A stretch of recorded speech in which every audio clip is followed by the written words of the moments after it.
बिस्मिल्लाहिर्रहमानिर्रहीम। अस्सलाम वालेकुम dear students chemical equilibrium chapter जो हमने स्टार्ट किया हुआ था उसमें आज हम फाइनल टॉपिक करने लगे हैं। तो है थिंक टैंक बेसिकली एक्सरसाइज से रिलेटेड है। इसमें कुछ क्वेश्चन हैं जो चैप्टर के अंदर ऑलरेडी हम डिस्कस कर चुके हैं, लेकिन यहाँ पर मैं उसके आंसर्स को ज़रा एक्सप्लेन कर रही हूँ। इससे आपका चैप्टर जो है एक दफ़ा फिर से रिवाइज हो जाएगा। तो चलो स्टार्ट करते हैं। पहला क्वेश्चन क्या है हमारा? फर्स्ट क्वेश्चन थिंक टैंक का है जी। Bromine chloride decomposes to form chlorine and bromine. Right chemical equation, KC expression and unit of KC. ठीक है जी, ये तीन चीज़ें हमने करनी है। यहाँ पे जो क्लोरीन की जगह क्लोराइड आ गया तो ये टाइपिंग मिस्टेक है, इसको आप करेक्ट कर लेंगे, क्लोरीन है। अच्छा जी, केमिकल इक्वेशन क्या होगी? The equation for the composition of bromine chloride is given as 2BrCl। Reversible reaction है Br2Cl2। ठीक है जी, बैलेंस इक्वेशन लिखेंगे। Br2Cl2 हमारी इस रिएक्शन की प्रोडक्ट है जो कि न्यूमरेटर में आएगी, और 2BrCl रिएक्टेंट है तो ये डिनोमिनेटर में आएगा। तो उसके बाद केसी एक्सप्रेशन लिखने के बाद हम इसकी कंसंट्रेशन की जो यूनिट्स हैं मोल पर डेसीमीटर क्यूब, वो इसकी जगह पे लिख देंगे।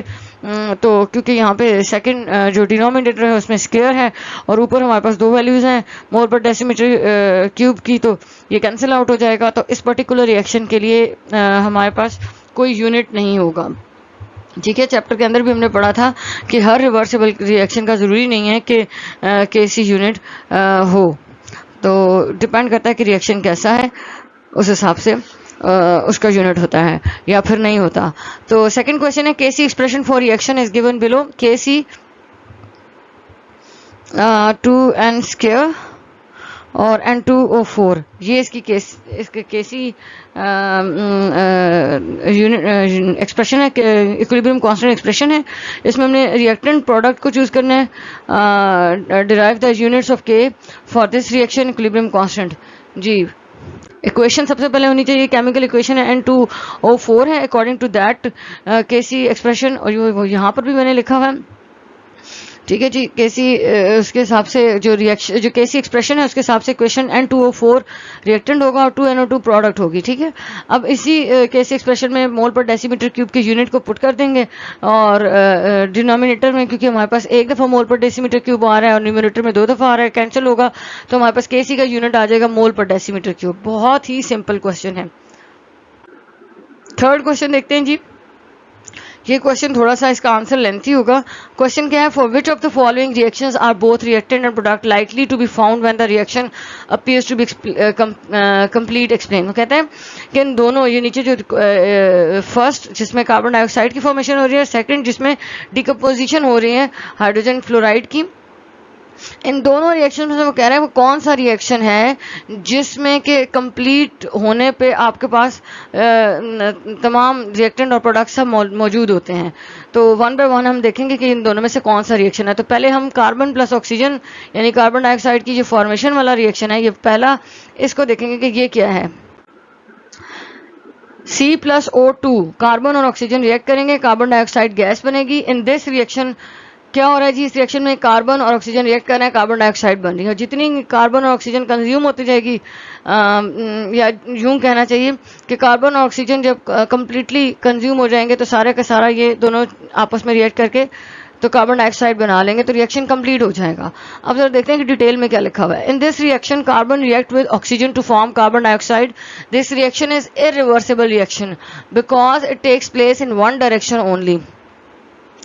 In irreversible reaction, the tendency of reverse reaction is negligible। ठीक है जी, irreversible reaction में क्या है? रिवर्स रिएक्शन नहीं होता बल्कि एक डायरेक्शन में चलता है। रिएक्टेंट रिएक्ट करते हैं और प्रोडक्ट बनाते हैं और रिएक्शन कंप्लीट हो जाता है। Therefore, both reactant and product are not likely to be found when the reaction appears to be complete। तो जब रिएक्शन इस तरह के जो रिएक्शन होते हैं जो यूनिडायरेक्शनल होते हैं, उसमें स्टार्ट में सिर्फ आपको रिएक्टेंट नजर आएगा और एंड पे सिर्फ प्रोडक्ट नजर आएगी। कोई भी ऐसी स्टेज नहीं होगी जिसमें आपको मिक्सचर ऑफ रिएक्टेंट और प्रोडक्ट मिले। जैसे जैसे रिएक्टेंट कंज्यूम होता जाएगा प्रोडक्ट बनती जाएगी, और एट द एंड जब रिएक्टेंट पूरा कंज्यूम हो जाएगा तो वो सारा का सारा चेंज हो जाएगा प्रोडक्ट में, तो रिएक्शन खत्म हो जाएगा, कंप्लीट हो जाएगा।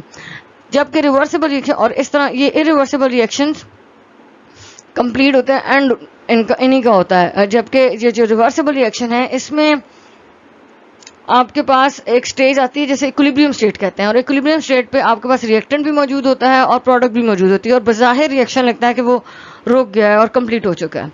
तो इसको देखते हैं, इसकी डिटेल्स को। This reaction indicates decomposition of hydrogen fluoride into H2 and F2। आपको रिएक्शन में नजर आ रहा है 2HF हाइड्रोजन फ्लोराइड ब्रेक हो रहा है हाइड्रोजन में और फ्लोरीन में, ठीक है।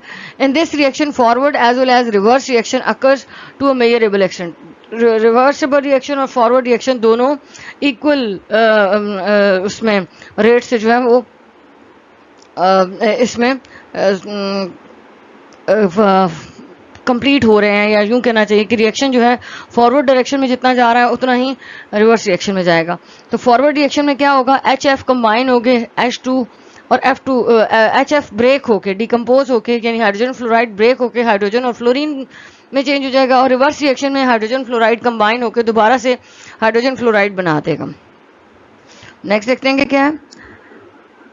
Therefore वो कहते हैं therefore reaction number 2 appears to be complete, ठीक है। तो जो सेकंड है हाइड्रोजन फ्लोराइड वाला रिएक्शन है वो बज़ाहिर लगता है कि कंप्लीट हो गया, लेकिन एक्चुअली उसमें फॉरवर्ड और बैकवर्ड रिएक्शन दोनों डायरेक्शन में, फॉरवर्ड और बैकवर्ड डायरेक्शन में दोनों जो रिएक्शंस हैं वो इक्वल रेट के साथ जो है वो परफॉर्म हो रहे होते हैं, या फॉरवर्ड डायरेक्शन में भी रिएक्शन हो रहा होता है और बैकवर्ड में भी हो रहा होता है। A chemical reaction in equilibrium when there is no tendency for the quantities of reactant and product to change. The direction in which we write a chemical reaction is arbitrary. Thus the two equations. वो कहता है कि ये फर्जी है, ये यानी कि ये रिएक्शन बज़ाहिर कंप्लीट नहीं होता, बल्कि यूं लग रहा होता है कि हाइड्रोजन आयोडाइड या hydrogen fluoride whatever it is, they will react to produce combine होके हाइड्रोजन आयोडाइड बनाएंगे या हाइड्रोजन फ्लोराइड बनाएंगे, और हाइड्रोजन आयोडाइड जो ब्रेक होके हाइड्रोजन और आयोडीन बना देगा।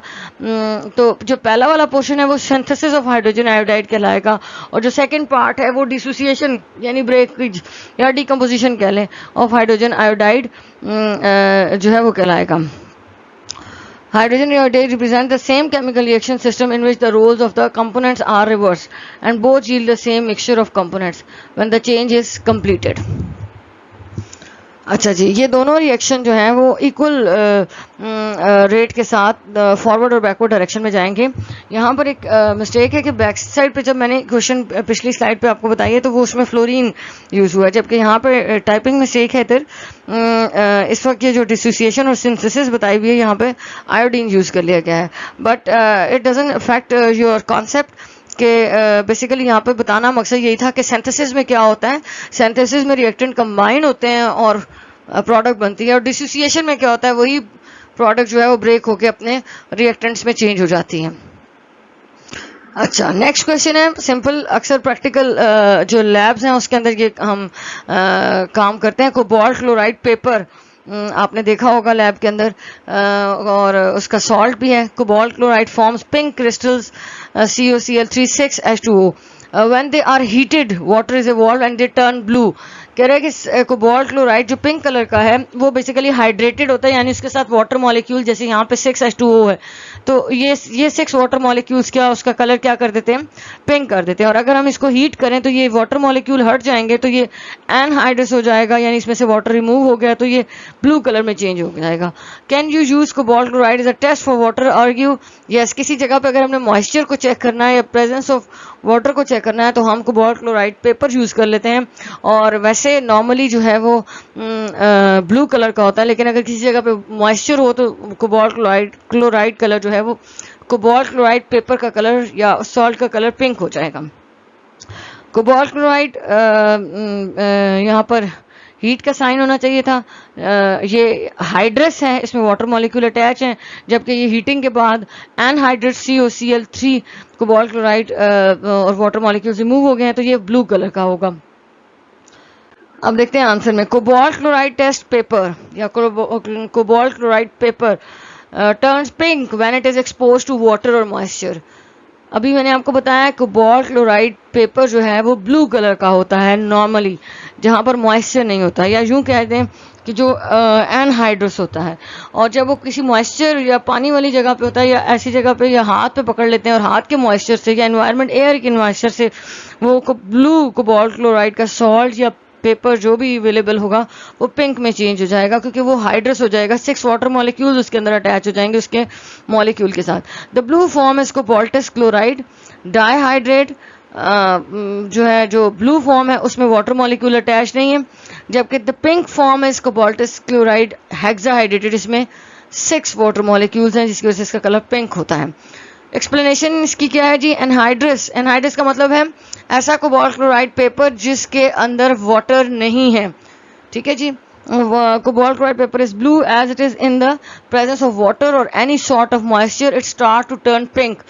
जैसे ही हम उसको किसी वाटर के साथ या मॉइस्चर के साथ एक्सपोज करेंगे तो पिंक हो जाएगा। So if we are using it keep out of air until you are ready to use it and don't touch it with your hands. अच्छा, अगर हमने इसको किसी टेस्ट में यूज़ करना है या किसी प्रैक्टिकल के लिए परफॉर्मेंस में यूज़ करना है तो फिर हमें इसको मॉइस्चर से दूर रखना होगा, otherwise it can affect the result of the practical because the moisture on your finger would change the outcome of your cobalt chloride paper. ठीक है, जिस तरह का रिजल्ट कोबाल्ट क्लोराइड के पेपर से आप चाह रहे हैं वो मॉइस्चर के बाद वो रिजल्ट चेंज हो सकता है। तो इसलिए उसको ड्राई किसी प्लेस पे रखना या ऐसे एनवायरनमेंट में यूज़ करना जहाँ पे अपना रिक्वायर्ड रिजल्ट चाहिए तो उसको हमने ड्राई उस कंडीशंस में ही रखना है। ये कुछ क्वेश्चन थे थिंक टैंक के जिनका सोल्यूशन मैंने यहाँ पे एक्सप्लेन कर दिया है। आप चाहें तो इनको एज अ नोट्स यूज़ कर सकते हैं, ठीक है। अदरवाइज इसको समझने के लिए और अपना कॉन्सेप्ट बना के खुद से भी इसका आंसर जो है वो उसको क्रिएट कर सकते हैं। थैंक यू, अल्लाह हाफ़िज़।